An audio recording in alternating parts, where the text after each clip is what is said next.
Hi, and welcome to Defining Your B2B Target Market. This series of videos is going to do a little bit of a deep dive into the target market, how you can define it, and how to segment it and get much more use out of it than you might be currently. And if you are currently rather experienced, helping to just give you some ideas and thoughts along the way. So first, let's start off. What is a target market? Target market is simply the firms or customers that you want to buy your product or service. That's it. It's nice, it's broad, it's anybody that you want to sell to. Now, whenever you go about creating a target market, I highly recommend that you shrink it down a little bit more than you think. So if your company is in Florida and they sell in the south part of the US, don't say your target market includes California, Oregon, the state of Washington, if you don't actually sell in that area. That's the first part. The second one is going to be, why is this important?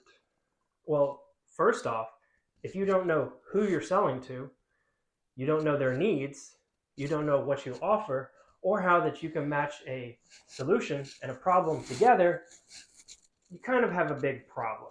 And that's what we want to discuss. So how are we going to do this? Well, first, we're going to start off with customer segmentation.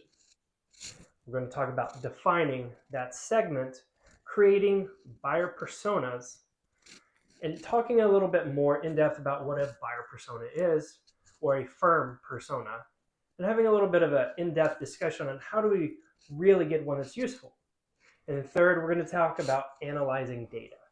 Now, this data is pretty broad. Now, you're going to be able to get first-person experience, direct interviews, focus groups, a lot of different things, analytics, right? Now, I do want to give you a little bit of a caveat here. Customer segmentation, target marketing are useful items to a point. You don't want to go too narrow, but you don't want to go too broad. You have to know who you're actually selling to. You have to know their needs, their pain points, the decision makers, and how all of that is going to connect together so that way you can provide a solution. This is why it's extremely important to know your target market. Here's a great example.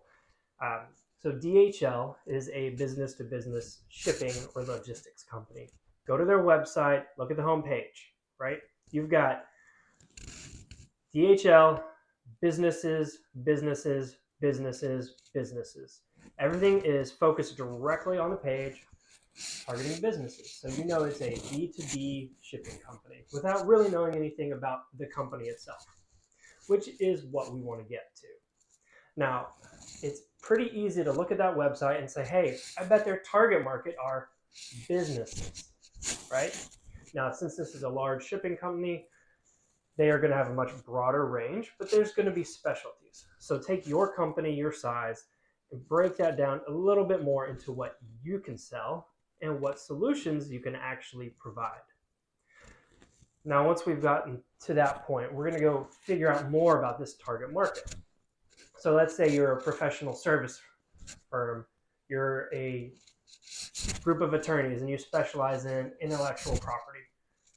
Well, you might really want to focus on tech companies, startup companies, anything that is founder-owned or has a significant R&D group. Now, if you'll notice, these are very broad because the majority of companies might have an R&D group. So your target market could just be R&D groups at large companies.